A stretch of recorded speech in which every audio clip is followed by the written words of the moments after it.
Hello everyone, আসসালামু আলাইকুম। হাতটা রেখো বাড়িয়ে গল্পের শেষ পর্ব নিয়ে তোমাদের মাঝে হাজির হয়েছি। আশা করি তোমাদের ভালো লাগবে। যারা আমার চ্যানেলে নতুন আছো প্লিজ চ্যানেলটি সাবস্ক্রাইব করে আমার পাশে থেকো। তো চলো গল্প শুরু করি। অন্যদিনের মতোই সকালের পরে জানালার কাছে হুইল চেয়ারে বসেছিল শুদ্ধ, দৃষ্টি আকাশের দিকে নিবদ্ধ। সেই দৃষ্টিতে কোনো আশা নেই, স্বপ্ন নেই, আছে শুধু হতাশা। ধারা দরজা ঠেলে সেই সময় ভেতরে প্রবেশ করে। রুমে কারো প্রবেশের শব্দে শুদ্ধ খানিক হকচকিয়ে গিয়ে নিজেকে সামলে নেয়। ধারা এসে শুদ্ধর দিকে তাকিয়ে একবার মিষ্টি করে হেসে বিছানার উপর পড়ে থাকা শুদ্ধর কাপড় চোপড় গোছাতে থাকে। বালিশের দিকে চোখ যেতেই হঠাৎ ধারার গতকাল রাতের কথা মনে পড়ে। রাতের অন্ধকারে দৃষ্টি আড়াল করে শুদ্ধ কিভাবে তাকে বলেছিল তার মতো অচলকে ছেড়ে দিয়ে ধারাকে নতুন করে জীবন শুরু করতে। শুধু কি গতকালই, এর আগেও তো শুদ্ধ কতবার কতভাবে ধারাকে এই কথাগুলো বলেছে। প্রতিবারের মতোই ধারা বিরক্ত হয়েছে, কখনো কখনো এড়িয়ে গেছে। ধারার ভাবনায় ছেদ ঘটে বাইরে থেকে ভেসে আসা আওয়াজে। শুদ্ধ জানালা দিয়ে সেদিকটায় তাকিয়ে বলে, এমন শব্দ কিসের? ধারা স্মিথ হেসে বলল, আমাদের বিল্ডিংয়ের পাশে বাচ্চাদের খেলার ছোটখাটো একটা পার্ক তৈরি হচ্ছে। বিকেলে তোমাকে নিয়ে সেখানে যাব, কেমন? ঘুরে দেখো, ভালো লাগবে। আমি গিয়ে কি করব? হাঁটতে তো আর পারবো না। ধারা অপ্রস্তুত হয়ে পড়ে, কি বলবে খুঁজে পায় না। প্রসঙ্গ পাল্টানোর জন্য কিছু বলতে শুদ্ধর দিকে তাকাতেই দেখে শুদ্ধ হুইল ঘুরিয়ে কোথাও যেন যাচ্ছে। ধারা জিজ্ঞেস করলো, কোথায় যাচ্ছ? শুদ্ধ বলল, গরম লাগছে, গোসল করব। আচ্ছা, আমি এই কাপড়গুলো ভাঁজ করেই তোমাকে করিয়ে দিচ্ছি। শুদ্ধ বাথরুমের দিকে এগোতে এগোতে নির্লিপ্ত সুরে বলল, আমি পারবো। আস্তে করে পেছনে ঘুরে গেল ধারা। চোখের পানি আটকানোর প্রাণপণ চেষ্টা করতে লাগলো, কারণ যতটা সে জানে ততটা শুদ্ধও জানে যে সে একা পারবে না। দুপুরের পর খোদেজা চুমকিকে নিয়ে রূপনগরে গেল। পরদিন সকালেই চলে আসবে। রান্নাঘরের ময়লার ঝুড়ি পুরো ভরে গেছে। বাসায় আর কেউ না থাকায় ধারাকে সেটা ফেলতে নিচে যেতে হলো। শুদ্ধ ছিল তখন ঘুমিয়ে। হঠাৎ প্রস্রাবের বেগ আসায় তার ঘুম ভেঙে গেল। সে ধারার নাম ধরে ডেকে উঠল, কোনো সাড়া পেল না। এদিকে তার যাওয়া প্রয়োজন। সে বারবার একে একে ধারা খোদেজার নাম ধরে জোরে জোরে ডাকতে লাগলো, কিন্তু কেউ এগিয়ে এলো না। বেগ বৃদ্ধি পেলে শুদ্ধ নিজে নিজেই বিছানা ছেড়ে ওঠার চেষ্টা করলো। খুব কষ্ট হলো। প্রথম চেষ্টাতেই পারল না। খুব কষ্টে বিছানার ধারে রাখা হুইল চেয়ারটি হাতে দিয়ে টেনে নিজের পা টেনে টেনে বসার চেষ্টা করলো, পারল না। হঠাৎ হুইল চেয়ারে নিয়েই বিছানা ছেড়ে মুখ থুবড়ে মেঝেতে পড়ে গেল। খালি মেঝে থেকে ওঠার জন্য শুদ্ধ পাগলের মতো চেষ্টা করতে লাগলো, কিন্তু কারো সাহায্য ব্যতীত পারল না। শুদ্ধর চোখ ফেটে জল বেরোতে লাগলো। নিজের অসহায়ত্বের চিৎকার করতে লাগলো সে। ততক্ষণে বাসায় ফিরে সেই চিৎকার শুনে দৌড়াতে দৌড়াতে রুমে ছুটে আসলো ধারা। শুদ্ধকে মেঝেতে এভাবে পড়ে থাকতে দেখে আতঙ্কিত হয়ে তাকে তাড়াতাড়ি তুলতে নিল। শুদ্ধ কোনো মতে শুধু বলল, আমাকে তাড়াতাড়ি বাথরুমে নিয়ে চলো। শুদ্ধকে নিজের কাঁধে আশ্রয় দিয়ে দ্রুত শুদ্ধকে বাথরুমে নিয়ে গেল ধারা। কিন্তু ততক্ষণে অনেকটা দেরি হয়ে গেল। এই ঘটনাটা শুদ্ধর মনে গভীর দাগ কাটল। তারপর থেকে আর ভালো মন্দ একটি কথাও বলেনি। পুরোটা সময় থ মেরে হুইল চেয়ারে একা একা বসে রইল, একদম মূর্তির মতো। শুদ্ধর যাতে আর অপ্রস্তুত বোধ না হয় তাই ধারাও আর ইচ্ছে করে তার সামনে এলো না। ধীরে ধীরে রাত গভীর হলো। শুদ্ধর অবস্থানের কোনো পরিবর্তন হলো না। এক নাগারে অন্যমনস্ক দৃষ্টি ভেঙে হঠাৎ তার চোখ পড়ল সামনের ড্রেসিং টেবিলের আয়নায়। হুইল চেয়ারে বসা নিজের প্রতিবিম্ব চোখে পড়তেই তার দুপুরের পরের সে ঘটনাটা চোখের সামনে ভেসে উঠল। এক দৃষ্টিতে আয়নার দিকে তাকিয়ে রইল সে। তার চোখ রক্তিম হতে লাগলো। হাতল ধারা হাতের মুঠি হতে লাগলো শক্ত থেকে শক্ত। হঠাৎ সে হাতের কাছের ভারী একটা শোপিস তুলে আয়নার দিকে ছুঁড়ে মারল। মুহূর্তের মধ্যে বিকট শব্দ তুলে আয়নাটি ভেঙে চুরমার হয়ে নিচে ঝনঝনিয়ে পড়ল।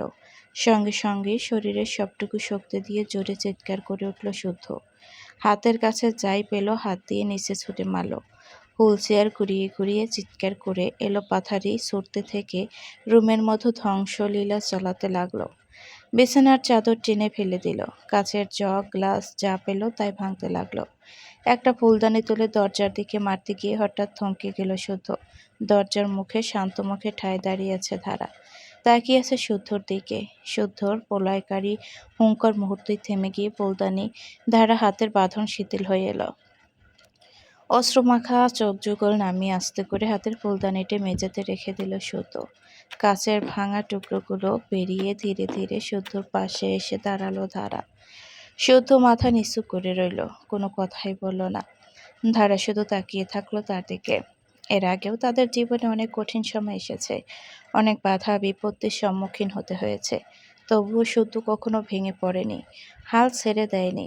নিজের উপর পূর্ণ আস্থা বিশ্বাস সবসময় ছিল তার, যার জোরে সে সবকিছু জয় করেছে। কিন্তু আর সেই আত্মবিশ্বাস স্পষ্টভাষী শক্ত মনোবলের অধিকারী শুদ্ধই ভেঙে পড়েছে। তার আত্মবিশ্বাসে ফাটল ধরেছে, হাল ছেড়ে দিয়েছে সে। ধারা শান্ত মুখে শুধু অপলক দেখতে লাগলো সেই শুদ্ধকে। দৃষ্টি লুকিয়ে শুদ্ধ ভাঙা ভাঙা গলায় আর্তনাদের মতো করে বলতে লাগলো, আমি আর এভাবে থাকতে পারছি না ধারা, আমার আর বাঁচতে ইচ্ছে করছে না। এভাবে অন্যের উপর বোঝা হয়ে বেঁচে থেকে কী লাভ? সামান্য নিজের কাজটুকু আমি নিজে করতে পারছি না। এখান থেকে ওখানে যেতে হলেও আমাকে অন্যদের ডাকতে হয়, এমনকি বাথরুমে আমি একা একা যেতে পারি না।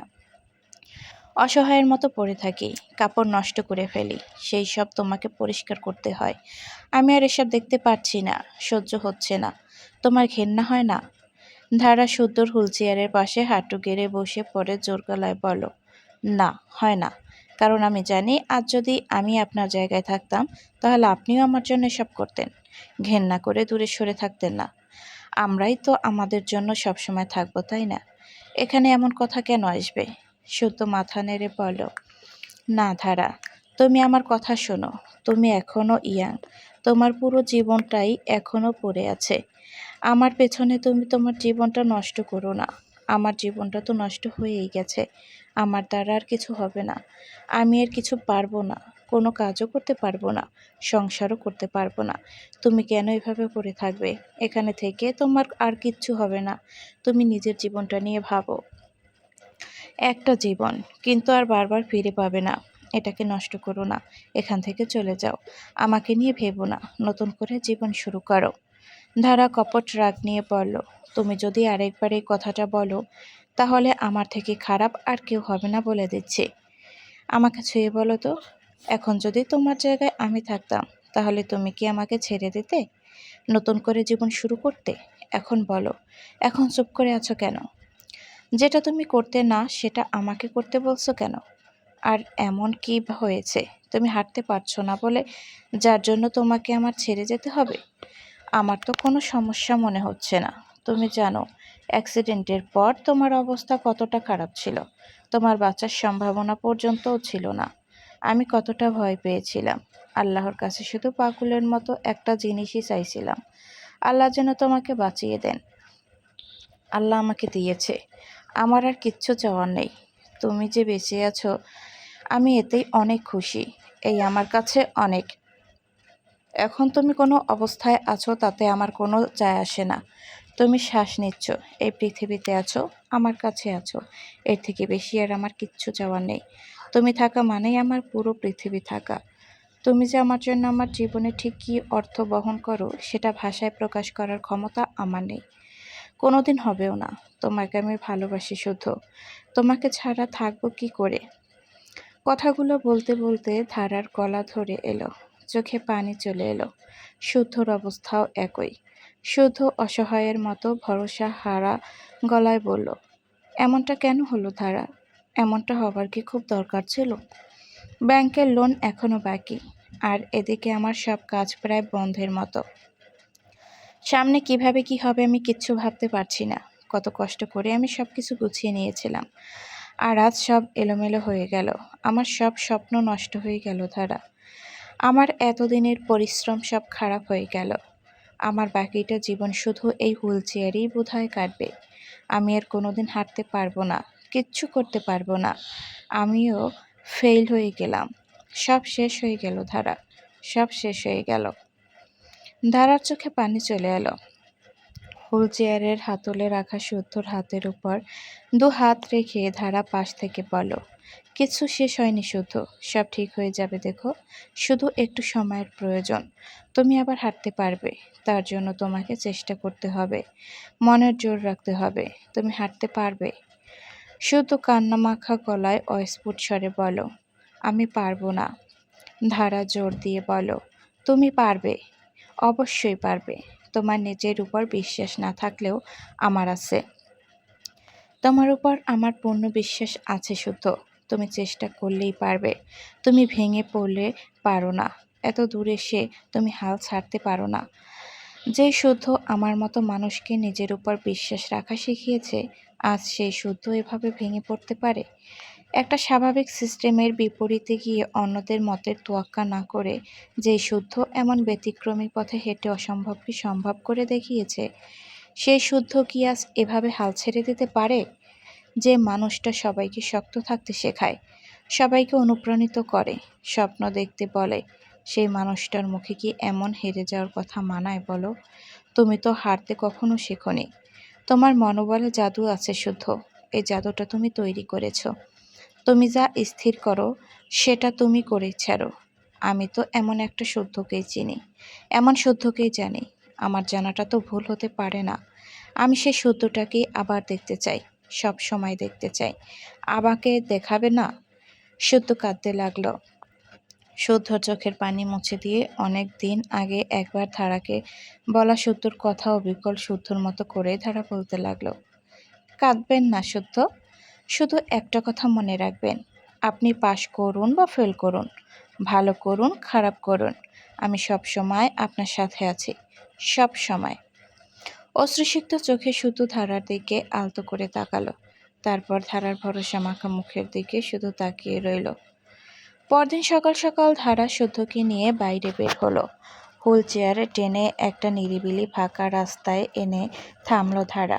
শুদ্ধ ধারার মুখের দিকে তাকিয়ে রইল, কিছু বুঝতে পারল না। ধারা একটা মিষ্টি হাসি দিয়ে শুদ্ধর পায়ের দিকে ইশারা করে বলল, ডাক্তার বলেছে তোমাকে অবশ্যই নিচ থেকে হাঁটার চেষ্টা করতে হবে, পায়ের ব্যায়াম করতে হবে। তুমি আস্তে আস্তে পা মাটিতে রেখে হাঁটার চেষ্টা করো তো। শুদ্ধ কয়েকবার চেষ্টা করলো, পারল না। একসময় ক্লান্ত মুখে বলল, হবে না ধারা, ডাক্তার রোগীর মন রাখার জন্য এরকম বলেই। আমি তো বুঝি, আমি কেমন পারছি, আমি পারবো না। শুদ্ধর ভরসা হারানো তো মুখের সামনে ধারা তার ডান হাতটা বাড়িয়ে ধরল। সেই হাতের অনুসরণে ধারার মুখের দিকে শুদ্ধ তাকাতে একটা ভরসা মাখা হাসি দিল ধারা। শুদ্ধ আস্তে করে ধারার হাতের মধ্যে নিজের হাতটা রাখলো। ধারা শক্ত করে আঁকড়ে ধরল। আস্তে আস্তে কাঁপা কাঁপা পায়ে খুব কষ্ট করে হুইল চেয়ার থেকে মাটিতে পা রাখলো শুদ্ধ। দাঁড়ার হাতটা ধরে উঠে দাঁড়ালো সে। এক কদম সামনে ফেলার চেষ্টা করতেই পড়ে যেতে নিলে শুদ্ধ। দাঁড়া দু হাত দিয়ে ধরে সামনে নিল। শুদ্ধর একটা হাত নিজের কাঁধের উপর তুলে নিয়ে তাকে হাঁটাবার চেষ্টা করতে লাগলো। পাশাপাশি থেকে শুদ্ধকে বারবার পড়ে যাওয়া থেকে সামলাতে লাগলো সে। এগিয়ে চলল সামনে। এরপর থেকে সত্যিকার অর্থেই ধারা শুদ্ধর পাশ থেকে সবটা সামলালো, ছায়ার মতো সব সময় সাথে থেকে শুদ্ধকে উৎসাহিত করলো, ভরসা দিল, ভেঙে পড়তে দিল না। তার শরীর ও মনের যত্ন রাখার পাশাপাশি তার কর্মজীবনের দেখভাল করলো। শুদ্ধকে হুইল চেয়ার করে তার কর্মক্ষেত্রে নিয়ে যেতে লাগলো। কখনো ঘরে কখনো বাইরে, যেভাবে শুদ্ধর একটি সুবিধা হয় সেভাবে ব্যবস্থা করলো। শুদ্ধর থেকে কাজ বুঝে নিয়ে তার অনুপস্থিতিতে মাঝে মধ্যে তারাই সামলে নিতে থাকলো সেসব। সে যেখানে শুদ্ধ নিয়ে যাওয়া প্রয়োজন, ধৈর্যের সাথে যতক্ষণ সময় লাগুক তারা নিয়ে যেত। যা সে একা একা সামলাতে পারত তা একাই করত। শুদ্ধ শুধু অবাক হয়ে দেখতে থাকে ধারাকে। এই মেয়েটা একদিন সামান্য কিছুতেই ভড়কে যেত, নার্ভাস হয়ে পড়তো, কিছু পারতো না। আর আজ সেই মেয়েটাই কিভাবে শক্ত হাতে ঘরে ও বাহিরে সবকিছু সামলে চলছে।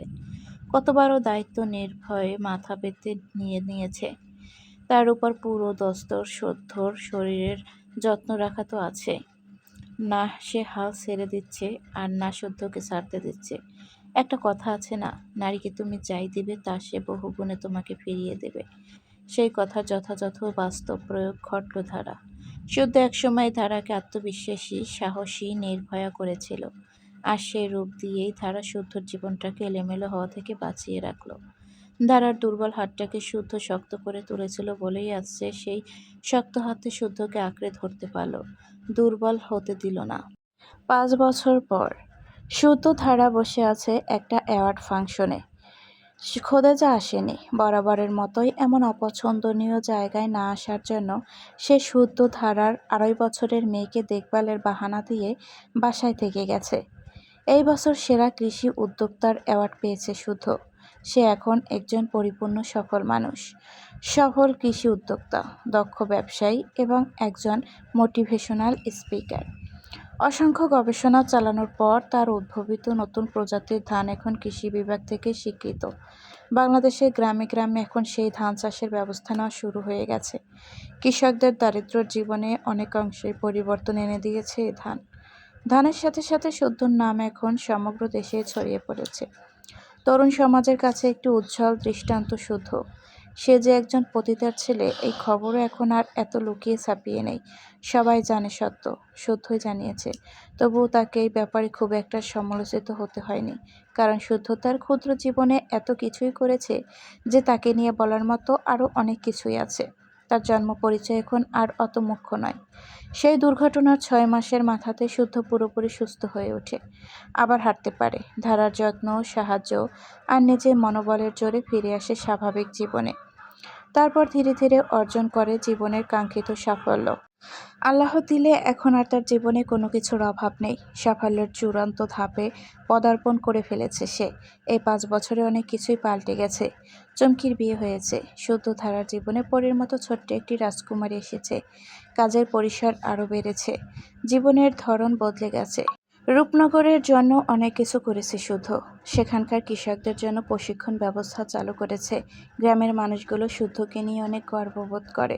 রূপনগরে অবিকল পূর্বের মতোই নতুন করে অর্ধপাকা দোতলা টিন শেডের বাড়ি বানিয়েছে সে। প্রতি মাসে 1 সপ্তাহ তারা সেখানে গিয়ে কাটিয়ে আসে। তাদের এই প্রিয় রূপনগরে সাদা শার্টের উপর কালো স্যুট পরে অ্যাওয়ার্ড নেওয়ার সময় শুদ্ধ তার সাফল্যের পুরো কৃতিত্ব তার মা আর স্ত্রীকে দিয়ে দিল। তার আজকের এতদূর আসার পেছনে তাদের অবদানও তুলে ধরল। শুদ্ধ অ্যাওয়ার্ড নিয়ে যাবার পর হোস্ট শুদ্ধ প্রশংসার পর ধারাও ভীষণ প্রশংসা করল। তখন শুদ্ধ আলোচনার ভেতরে ছিল বলেই তার দুর্ঘটনার পর স্বাভাবিক জীবনে ফিরে আসার মধ্যকার সময় ধারার কৃতিত্ব সবারই টুকটাক নজরে ছিল। একজন আদর্শ স্ত্রী হিসেবে ধারাকে আখ্যায়িত করল। তারপর কিছু বলার জন্য স্টেজে আসার অনুরোধ করল ধারাকে। পাশে বসা শুদ্ধর দিকে তাকিয়ে একবার স্মিত হেসে খুবই সুন্দর মেরুন রঙের একটা ভারী শাড়ি গায়ে ধারা স্টেজে উঠে আসলো। এই ধারাও এখন আর সাধারণ কেউ নয়। গ্রাজুয়েশন কমপ্লিট করে এখন সে একটা স্বনামধন্য পত্রিকার সম্পাদকের দায়িত্বে আছে। মাঝে মধ্যে টুকটাক লেখালেখিও করে। যেই মেয়েটি আগে নিজে থেকে কোনো কথাও বলতে পারত না, আজ সেই মেয়েটি নিজের দৃষ্টিভঙ্গি, মতামত অকপটে তুলে ধরে তার লেখায়। জিপিএ 5 না পেলে জীবনে আর ভালো কিছু হবে না, এই ধারণাকে সে ভুল প্রমাণিত করেছে। ধারার বাবা কাকাও এখন তাকে নিয়ে গর্ববোধ করে। সবাই আগ্রহ করে ধারার বক্তব্য শোনার জন্য বসে থাকে। ধারা হোস্টের জায়গায় গিয়ে দাঁড়িয়ে মাউথ স্পিকারটা ঠিক করে সবার দিকে তাকিয়ে একবার মৃদু হাসলো। তারপর আস্তে করে বলতে শুরু করল, খুব সাধারণ একটি মেয়ে ছিলাম আমি। গ্রামে আর 5টা সাধারণ মেয়ে যেমন হয়, হয়তো তার থেকেও আরেকটু বেশি সাধারণ।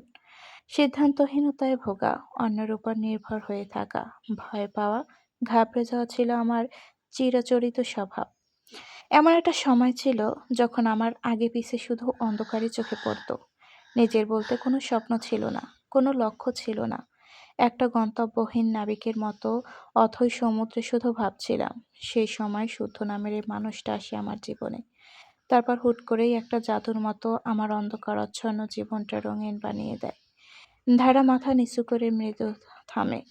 পেছনের কথা মনে আসায় খানিক আবেগী হয়ে ওঠে। শুদ্ধর দিকে এক পলক তাকায়। ধারাকে ভরসা দিতে চোখের পলক ফেলে শুধু মিষ্টি করে হাসে।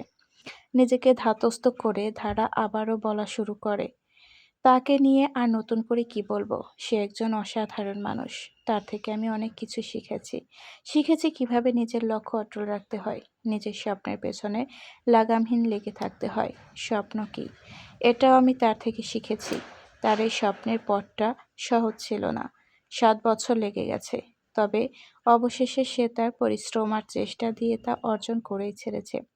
যেভাবে সে অনেক বছর আগে অর্জন করেছিল আমার মনটাকেও। সে আমার জন্য অনেক করেছে, অনেক। আমি আগে এরকম একদমই ছিলাম না। সে তার অসাধারণ ব্যক্তিত্ব দিয়ে আমার সেই নড়বড়ে স্বভাবের আপাদমস্তক পুরোটাই পাল্টে দেয়। আমার নিজের সাথে নিজের পরিচয় করায়, স্বপ্ন দেখাতে শেখায়, নিজের হয়ে কথা বলতে শেখায়, আমার জীবনটা গুছিয়ে দিতে, এই পৃথিবীতে লড়াই করার মতো যোগ্য বানাতে সে তার ভালোবাসা আর সহযোগিতার হাত বাড়িয়ে দিয়ে আমার সাথে সবসময় ছায়ার মতো লেগেছিল। আমি কি করেছি না করেছি তা কম বেশি অনেকেই জানে। কিন্তু সে আমার জন্য যে কতটা করেছে তা সকলেরই অজানা। আমার জীবনে তার কৃতিত্ব বর্ণনাতীত। আজ এই যে আমি এতগুলো লোকের সামনে স্টেজে দাঁড়িয়ে নির্দ্বিধায় কথা বলে যাচ্ছি, এটাও তার জন্য। নয়তো আমি তো আগে আমার ফ্যামিলির লোকের সামনে ঠিকমতো কথা বলতে পারতাম না। আমি খুব অসাধারণ কিছু করেছি বলে আমার মনে হয় না। কিন্তু সে যা করেছে তা সাধারণ ছিল না। মেয়েরা এমনই। সংসারের জন্য তারা যেকোনো কিছু করতে পারে। তারা একটা বৃক্ষের মতো। সেই বৃক্ষকে একটা নতুন জায়গায় বেড়ে ওঠার সময় আপনি তাকে যত যত্ন নেবেন, সে ততটাই বড় হয়ে আপনার সংসারটাকে নিজের ছায়াতলে আগলে রাখবে। কিন্তু বেশিরভাগ মেয়েরাই সেই যত্ন, সেই সহযোগিতাটা পায় না। যেই বর্ণতাতীত যত্নটা আমি পেয়েছিলাম বলেই হয়তো প্রয়োজনে আমি আমার পরিবারের জন্য কিছু করতে পেরেছি। একটা সংসার, একটা সম্পর্ক, একটা বন্ধন তো এমনই হওয়া উচিত, তাই না? যেখানে দুজন দুজনের শক্তি হয়ে থাকবে। যখন একজন দুর্বল হয়ে পড়বে, তখন আরেকজন শক্ত থাকবে। আবার যখন সে দুর্বল হয়ে পড়বে, তখন অপরজনকে শক্ত থাকতে হবে।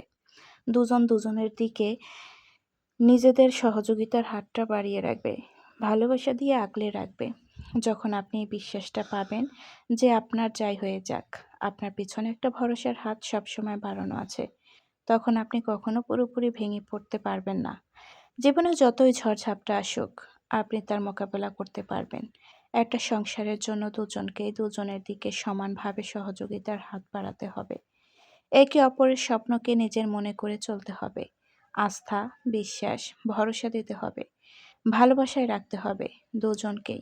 শুধু যেকোনো একজনকে না। দেখবেন যেই সমস্যাই থাক, একদিন ধীরে ধীরে সব ঠিক হয়ে যাবে।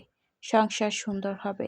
জীবনে প্রকৃত সুখ আসবে। তাই শুধু অর্ধেকটা না, এবার থেকে পুরোটাই বলুন। সংসার সুখের হয় রমণের গুণে, গুণবান পতি যদি থাকে তার শানে। তো বন্ধুরা, গল্পটি কেমন হয়েছে অবশ্যই কমেন্ট করে জানাবেন এবং ভালো লেগে থাকলে একটি লাইক দেবেন এবং আমাদের সঙ্গে থাকবেন। ধন্যবাদ সবাইকে।